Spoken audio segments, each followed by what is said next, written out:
I believe my parents' property backs right up to her parents' property. And so we grew up not far apart at all, but because of the age difference, I barely knew her. And it wasn't until later on that we got to meet.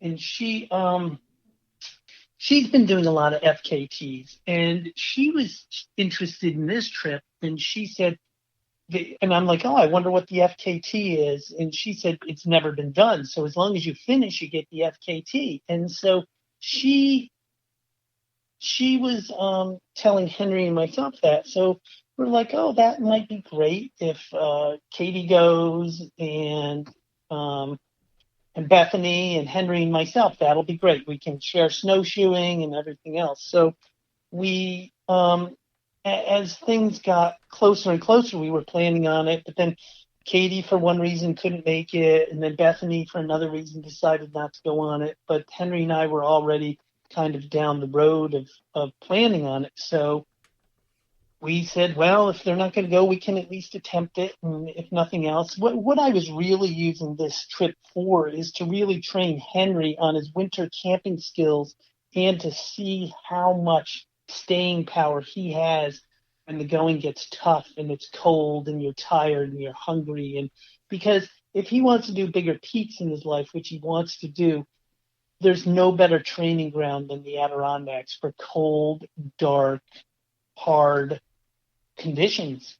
And I mean, you go to climb Denali, it's sunny almost all the time. The sun's out literally 24 hours a day. So it's not, how hard can it be? I mean, it's cold, but I think that it's a really great training ground. So that's kind of how it came about, and I'll let Henry continue with it. That's amazing. And real quick before you start, Henry, those lessons that your dad is taking you out there for to teach you these things and see how tough you are, you will thank him one day for doing that. I can guarantee you that. But yeah, tell us how it went for you, Henry. Yeah, so my experience was actually a little different. My dad came to me sometime in November saying that Bethany was kind of putting together this team for this FKT, and he kind of asked me if I wanted to be a part of it, and I was like, why would I want to be a part of that? That sounds miserable, just a slog in the middle of the winter. But then the more I thought about it and the closer we got to when we were going to initially go, I was kind of like,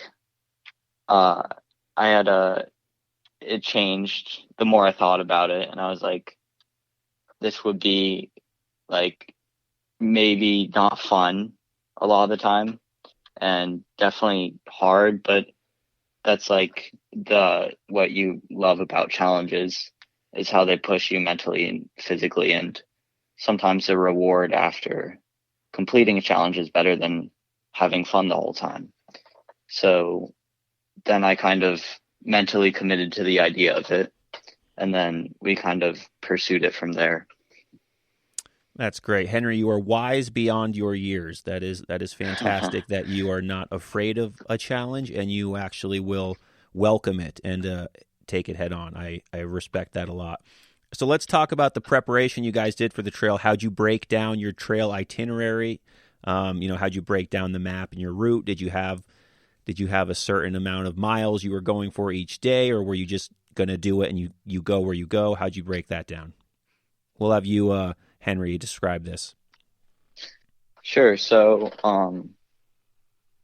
we pretty much based it off of food and fuel. So we knew we had about 8 or 9 days of food and fuel, and we knew about where we wanted to get to the first night. And I was kind of after my dad, I'm like, we should map out where we want to get to each day. But what he said, which makes a lot of sense, is like, there's a lot you can't control in the winter, whether it's conditions or weather. So it's really hard and almost detrimental to plan ahead, because if you don't hit where you want to today, the day, that can be mentally disruptive in your flow. So we kind of almost played it by ear just we knew we had to hit on average like X amount of miles per day to finish with food, so we didn't go without food or fuel. And some days we did more, some days we did less, and it just developed, and we were able to hit a lean-to every day except for the first day. That's great, and that totally makes sense as far as how to break down planning, especially with winter. And what was going through your mind, Tim, as you planned for this? Well, having done enough of these things, I knew we were up for a warm up, and a lot of people inexperienced probably say, "Oh, warm up in the wintertime, that's great." And I knew just the opposite. I knew if it got too warm, we were going to be post-holing with snowshoes through super heavy snow, and it was really going to slow us down. Also, there's some large stream crossings that I knew they were iced up, but I knew that if it melted too much, these things would flood and our trip would be over. So I really wanted to cross them early on. And I just knew conditions are everything. So it all depends. One day with a crust on top of the snow, you can go 24, 22, 23, 24 miles, and it'll be really a piece of cake. And other days, if you're post-holing, if you make 12 miles, you'll be lucky. So I was just really... I knew it just depended on each day, and we just had to do the best that we could each day.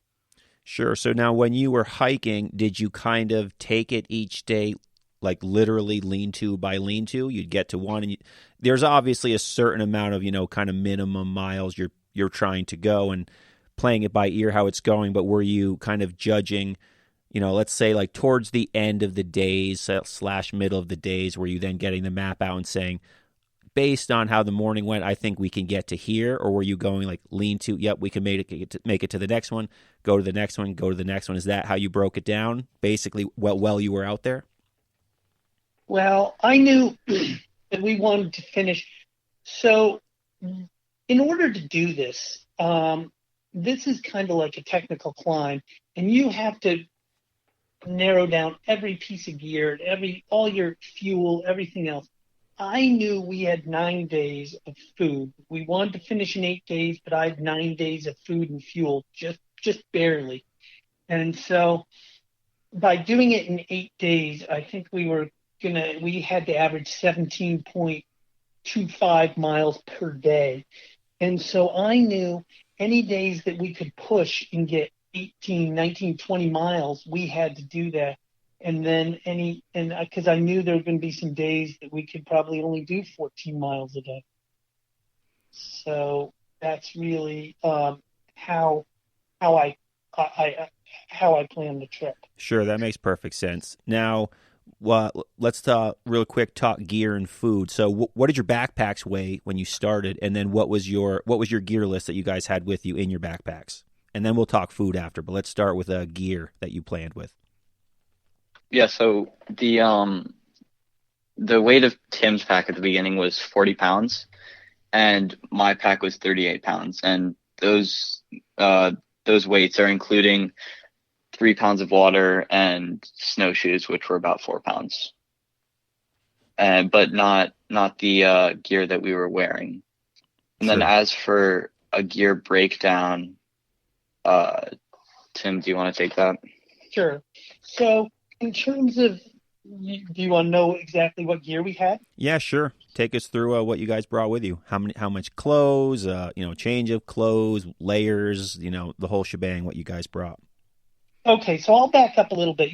This is how I go about this is for if I'm going to, say, hike the John Muir Trail, if I'm going to go climb Everest, if I'm going to go to the Adirondacks for a weekend, whatever I'm doing, I go down into my gear room. In my basement of my house, I have a whole room dedicated to my gear room. Maybe it's 15 feet by 12 feet or whatever. And as I look across there, I have all my sleeping bags in this wall that's filled up with, and I can see how they're each labeled. I can see, I think I have 8 to 10 different sleeping bags, all different sizes, temperature range, everything else.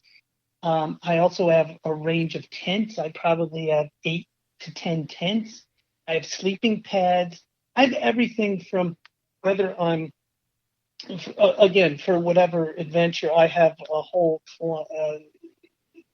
just I have drawers and everything else. So when I go down there, I have all these different scales too, to weigh every individual piece of item that I'm taking.